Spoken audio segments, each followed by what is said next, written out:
Yo soy Abraham Abreu, nací en Caracas hace 71 años, largo tiempo. Y se me ha pedido un pequeño monólogo autobiográfico, cosa que no es tan fácil, pero vamos a ver cómo sale. Yo vengo de una familia muy sencilla, no asociada a la música para nada, pero sí receptiva a la actividad musical. Y comencé mis estudios de música tarde, a los 12 años es tarde, generalmente para un profesional de la música. Casi todos han empezado a los 7, 8 años, ¿no?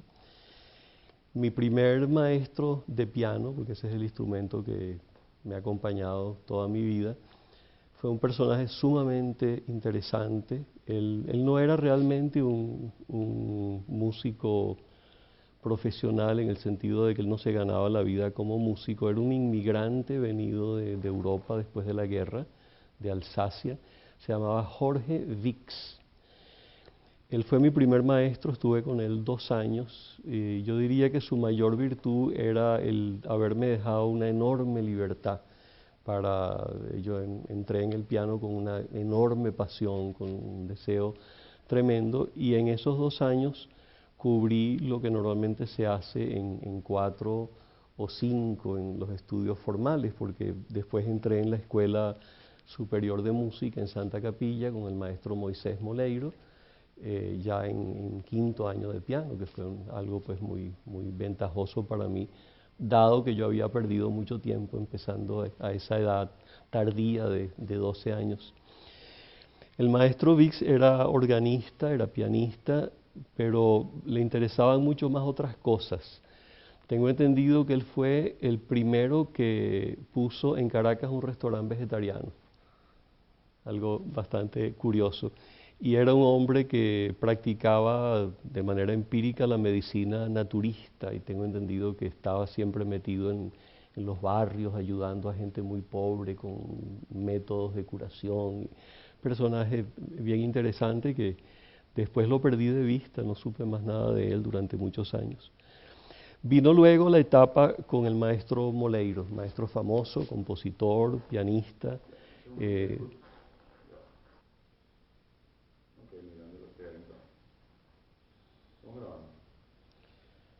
Viene luego el periodo de estudio con el maestro Moleiro, compositor y pianista, persona sumamente conocida en aquel tiempo.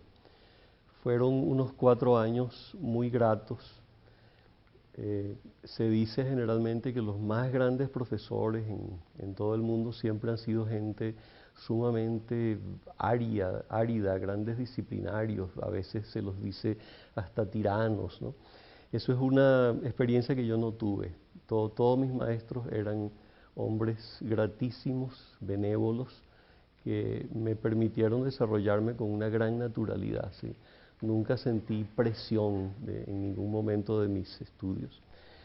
El maestro Moleiro, además de sus enseñanzas pues, de música, era un gran contador de cuentos. Él venía del pueblo de Saraza, y no había lección con él que no estuviera acompañada de cuentos fantásticos, de jinetes descabezados que atravesaban la noche, de sayonas, de toda clase de cosas. Él era realmente un novelista. Llegó a publicar una novela, un hombre que yo recuerdo con un inmenso cariño.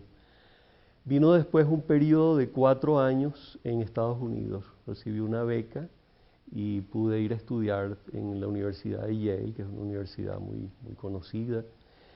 Y allí me encontré con otro personaje muy interesante.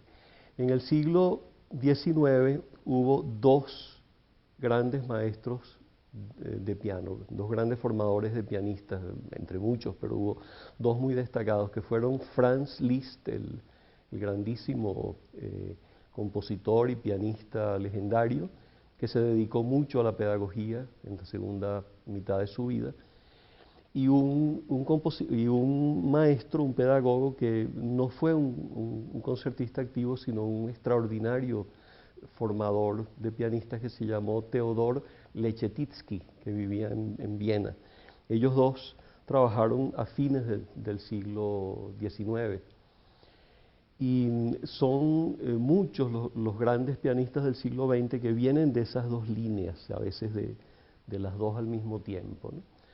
Yo tuve la inmensa fortuna de que mi maestro en la Universidad de Yale, que yo lo consideraba un viejito, pero en el momento en que yo estudié con él era más joven que yo, él tenía 65 años, se llamaba Arthur Haig, era un hombre de nuevo de gran bondad, de gran naturalidad, de una enorme facilidad para conducir a un alumno. Y el señor Haig había sido alumno de un alumno de Liszt. Una cosa que es muy interesante porque en la música las tradiciones son importantísimas. La página escrita que deja el compositor tiene un valor limitado, hay muchas cosas que no se pueden escribir. Entonces, las tradiciones pasadas de maestro a alumno son cosas realmente importantes que se van pasando pues, a través de los tiempos. Haig había estudiado con Siloti, un ruso, y Siloti había sido alumno de Liszt y maestro nada menos que de Rachmaninoff. El famosísimo pianista y compositor Rachmaninoff fue alumno del maestro, de mi maestro. Entonces, claro, yo digo eso con mucha alegría, con mucho placer de haber tenido esos hilos artísticos. Al terminar mis estudios en Estados Unidos, afortunadamente entré a trabajar como profesor de piano y de historia musical en la Universidad Central de Venezuela, donde estuve 8 años. Simultáneamente con esto, yo tuve de nuevo una suerte inmensa en haberme encontrado aquí en Caracas con una gran maestra de piano, que se llamó Harriet Serre, que es extremadamente querida y recordada porque ella formó muchos pianistas aquí en Caracas. Y Harriet había sido alumna de una alumna de Leschetizky, o sea que por ese lado me llegó la otra corriente del siglo XIX de manera muy directa. Harriet para mí era como una hermana, había poca diferencia de edad, teníamos una bellísima amistad, pero ella sí que era una disciplinaria extraordinaria.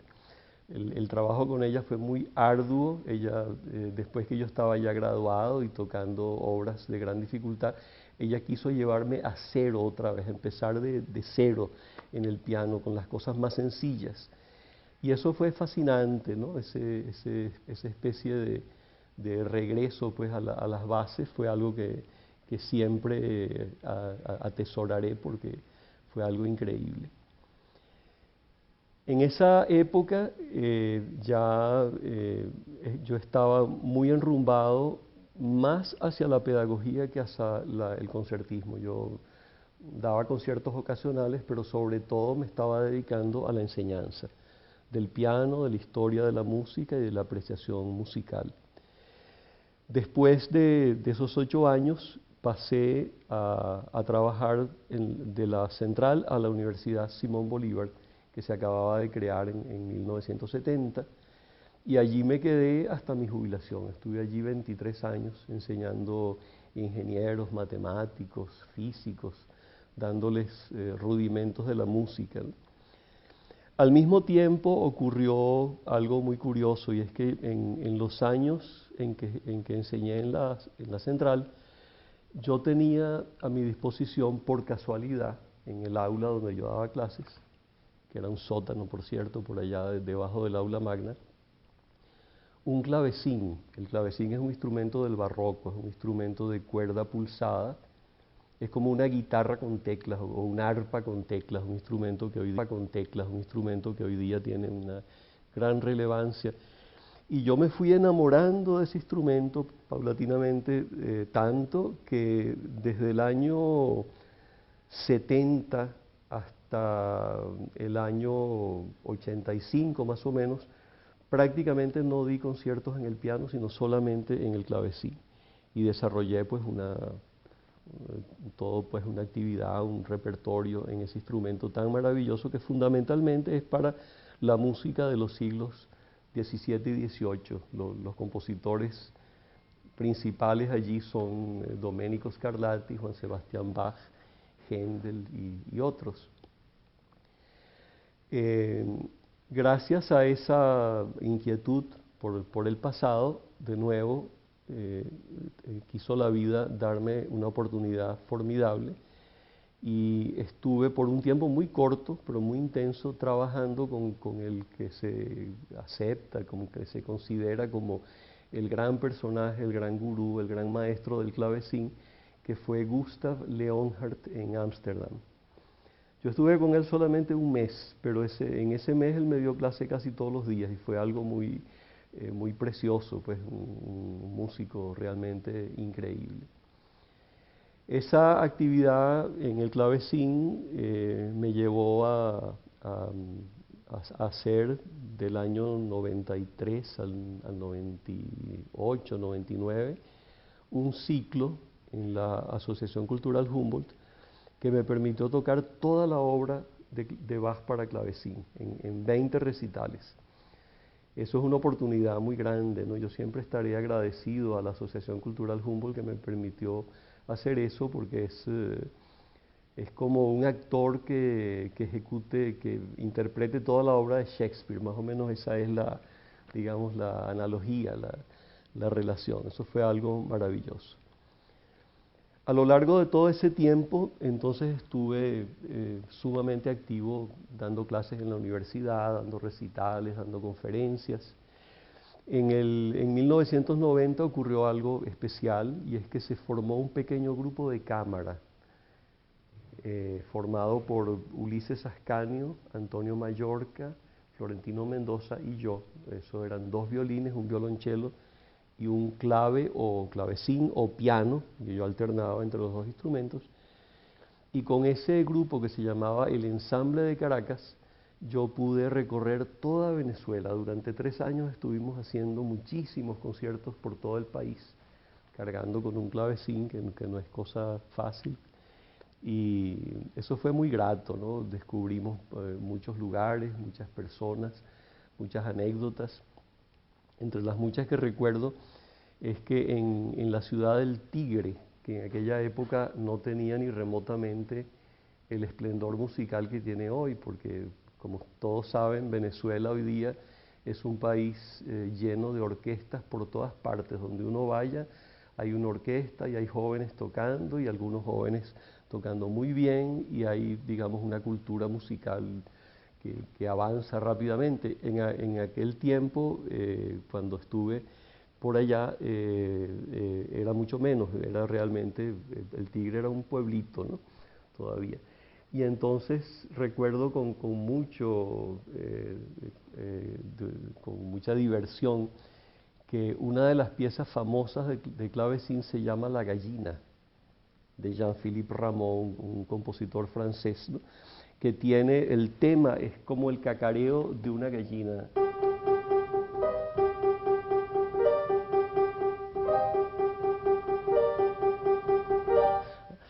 Y entonces yo estaba tocando eso en un pequeño auditorio, en un liceo, en el Tigre, pero esto fue mucho antes, esto fue en los años 70, ¿no? Y de repente una gallina vino y se me plantó delante del clavecín y escuchó toda la pieza, ¿no? Y me dio muchísimo placer ese detalle tan pintoresco. Hacemos una pausita. En esas andanzas por el interior de Venezuela, gratísimas, interesantísimas, hay un episodio que siempre recuerdo con bastante placer, ¿no? En la ciudad del Tigre, que en los años 70 era muy distinta que hoy desde el punto de vista musical, porque hoy día en cualquier parte de Venezuela donde uno vaya hay una orquesta y hay jóvenes que se están formando y hay jóvenes que tocan muy bien y por supuesto hay cultura musical en progreso gracias al gran proyecto de José Antonio Abreu, de las orquestas venezolanas. En ese momento todavía eso no había comenzado y entonces estaba yo en un pequeño liceo con un público muy pequeño tocando el clavecín, música del siglo XVIII, y hay una pieza famosa, una pieza emblemática en el clavecín de Jean-Philippe Rameau, compositor francés del siglo XVIII, que se llama La gallina, y cuyo tema es la imitación del cacareo de una gallina, algo más o menos así.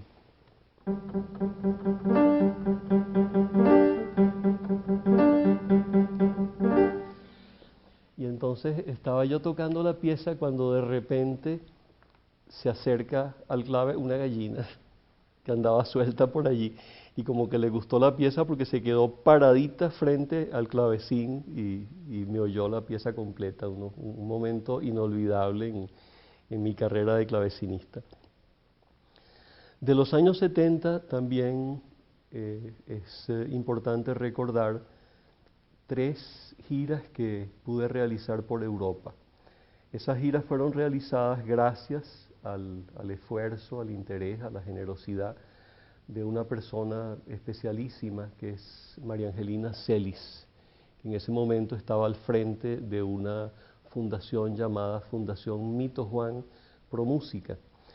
Ella, en un deseo de ayudar y de promocionar a los artistas venezolanos, llegó a hacer una serie larga de grabaciones en aquella época, en 33 revoluciones, long plays, y de organizar giras para unos cuantos artistas venezolanos, y yo tuve esa suerte, entonces estuve en casi todas las capitales europeas más de una vez, y eso fue, pero no como pianista, sino como clavecinista, y eso fue algo maravilloso, pues una experiencia inolvidable que marcó mi vida de una manera muy especial.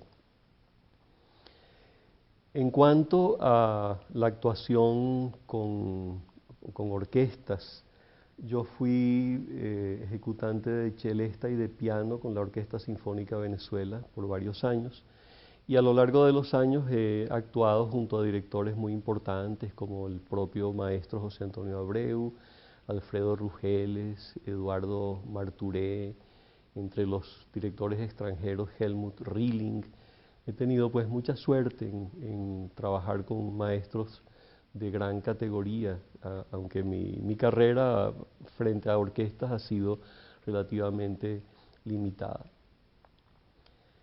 También debo mencionar un poco mi vida familiar, que ha sido muy afortunada. Mi esposa Diana es escritora y editora, ha publicado bellísimos cuentos infantiles escritos por ella y tiene también un método de formación musical para niños que está siendo utilizado en muchos de los núcleos de las orquestas del sistema de orquestas en Venezuela. Un trabajo realmente muy sumamente fructífero. Ella también, en los años en que era difícil pensar en comprar un clavecín, que son instrumentos muy costosos, fue tan generosa que aprendió a hacer clavecines y me hizo 2 clavecines, cosa nada sencilla, ¿no? Algo realmente extraordinario. Con uno de ellos le di la vuelta a Venezuela más de una vez, ¿no? Y todavía ese instrumento está sonando y muy activo. Mis años de profesor en la Universidad Simón Bolívar siguen todavía. Yo hoy día me encargo del posgrado en piano de la Universidad Simón Bolívar y fue un periodo sumamente feliz, básicamente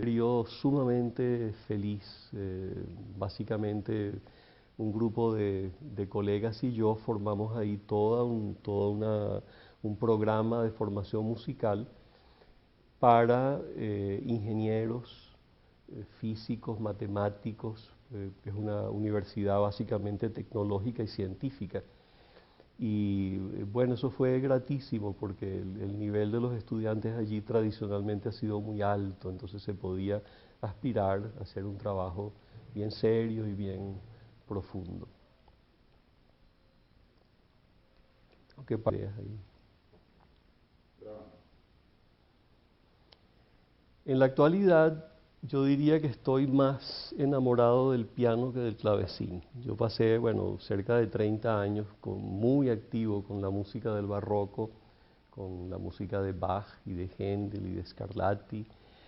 Y en este momento estoy muy interesado otra vez en el repertorio pianístico. Últimamente he hecho recitales de música del romanticismo, y sobre todo, una de las cosas que más me está dando satisfacción es mi trabajo en conjunto con otros artistas, algunos de ellos muy jóvenes. He estado haciendo conciertos con jóvenes violinistas, jóvenes chelistas. He hecho recitales con la gran cantante Margot Párez Reina, con el cuatrista valenciano Leonardo Lozano. He tenido sobre todo muchas satisfacciones en trabajo de ensamble, de música de cámara. Voy a pensar un poquito y seguimos. ¿Tenía la oportunidad de escribir, de hacer sus composiciones y todo? Ah, ese es otro tema, claro, sí, sí. Que quisiera no dejar fuera a nadie importante. El problema es que olvidarse de alguien que ha sido... Sí.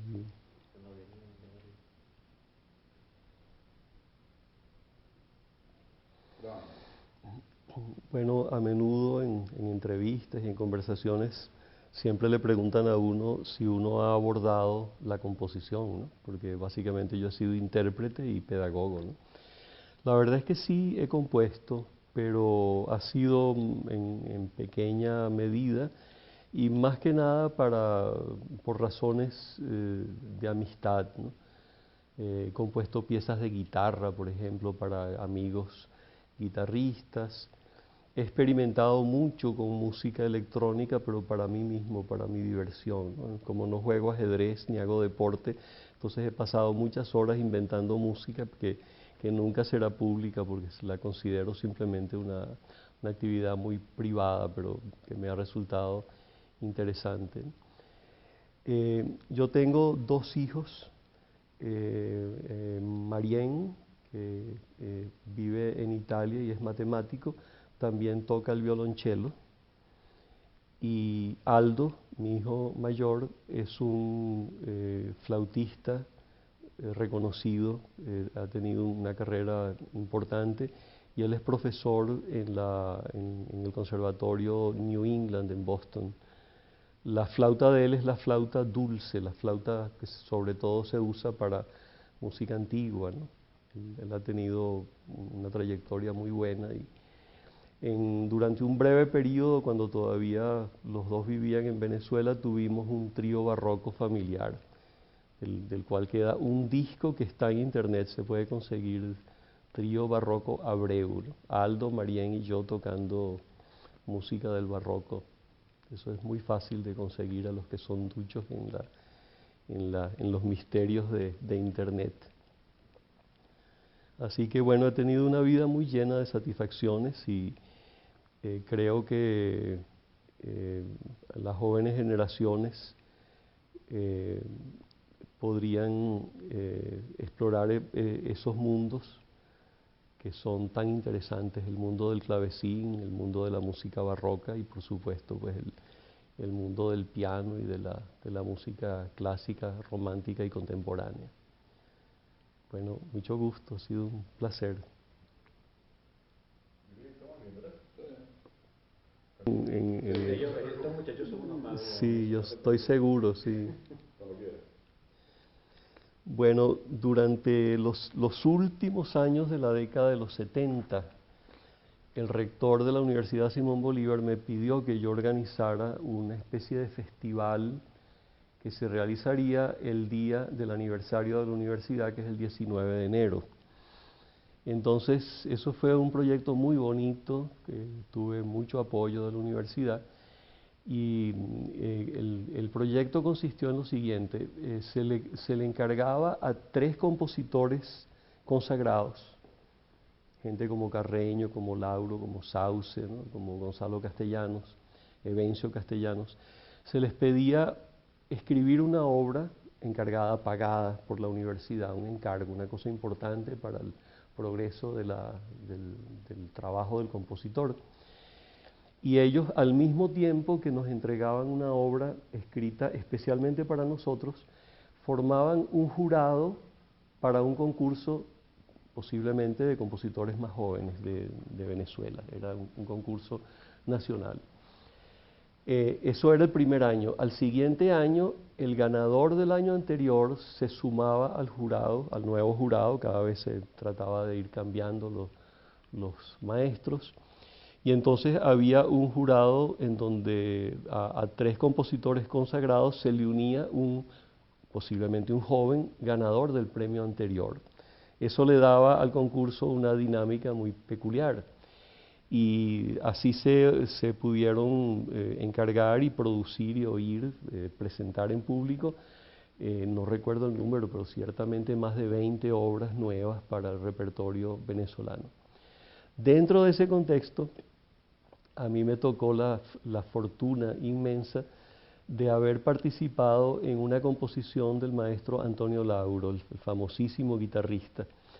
Él, que me conocía muy bien y que sabía pues mi amor por el clavecín, escribió una de sus obras más hermosas, que se llama Pavana y Fantasía para guitarra y clavecín. Y la estrenamos él y yo en enero de 1978, y es uno de los recuerdos inolvidables de mi vida, pues el haber estado cerca de ese compositor y de ese ser maravilloso que fue Antonio Lauro. Buenísimo, esa parte fue genial, ¿verdad? Sí, eso era importante y se me...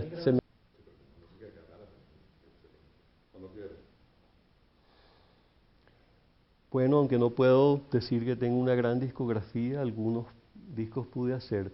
El primero es del año 72, que fue precisamente parte de ese proyecto de María Angelina Celis y la Fundación Mito Juan, un disco de clavecín, que fue, bueno, no un disco comercial, sino un disco de promoción cultural.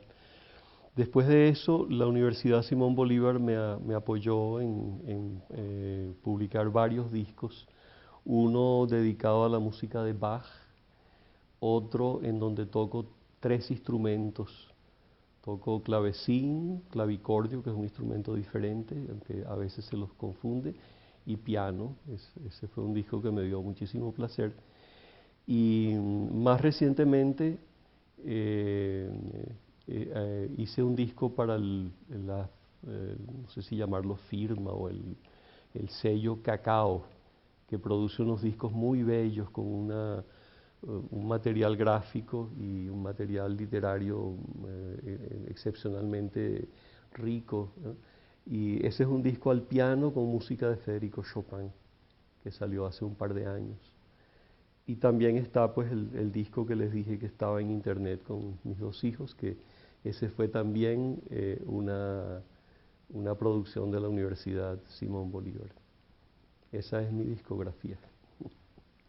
Por cierto, verdad que ahora me acuerdo, yo lo llegué a... Cuando quiera. Cuando quiera. Bueno, yo paso por ser una persona muy seria, pero a mí me encanta muchísimo la rochela. Y hace como 20 años decidí que yo quería hacer un trabajo de investigación falso, un cuento, pues una especie de historia presentada como si fuera un trabajo académico, pero que realmente no lo era. Y el origen de eso está en esas clases con Moisés Moleiro, de las cuales yo les hablé antes, ¿no? Ya les dije, Moleiro era de Sarasa y él estaba lleno de historias fantásticas del llano de los años 20, 30, ¿no? De ese mundo mítico del llanero. Y entonces a mí se me ocurrió una cosa de lo más divertida. Hay algunos hechos reales, algunos hechos que son ciertos. Del año 1700, en el año 1702, cuando Bach, Juan Sebastián Bach, que es el compositor pues, que ha sido fundamental en mi vida, cuando él tenía 17 años, él concursa para un trabajo en un pequeño pueblo de Alemania. Por circunstancias muy especiales, ese trabajo no lo obtiene y desaparece completamente de los archivos durante casi un año. Nadie sabe dónde estaba metido ese jovencito Bach en ese momento. Entonces yo inventé toda una historia con pruebas falsas pero divertidas de que lo que ocurrió es que Juan Sebastián Bach en ese momento se enamoró de una muchachita española que era católica y como él era protestante, él se tuvo que fugar con ella. ¿Y a dónde se fugó? A Zaraza, al pueblo de los cuentos de mi infancia. Eso fue simplemente una broma basada, digamos, apoyada en que hay muchas obras de Bach que se parecen a los joropos. Hay bastantes obras de Bach que si uno le pone un cuatro y unas maracas son unos joropos casi perfectos, ¿no? Entonces eso daba pie para la humorada.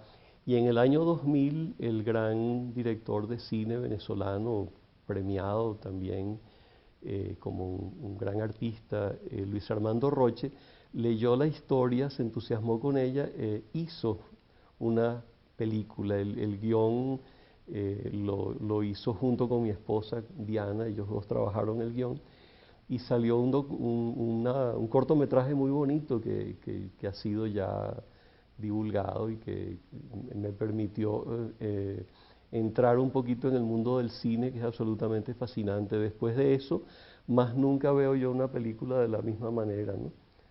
Cuando sé el aparataje que se necesita para que a un actor le dé vuelta la cámara, ¿no? Le muestre un movimiento cualquiera. Así que eso fue un recuerdo grato y un aspecto un poco irreverente de mi vida.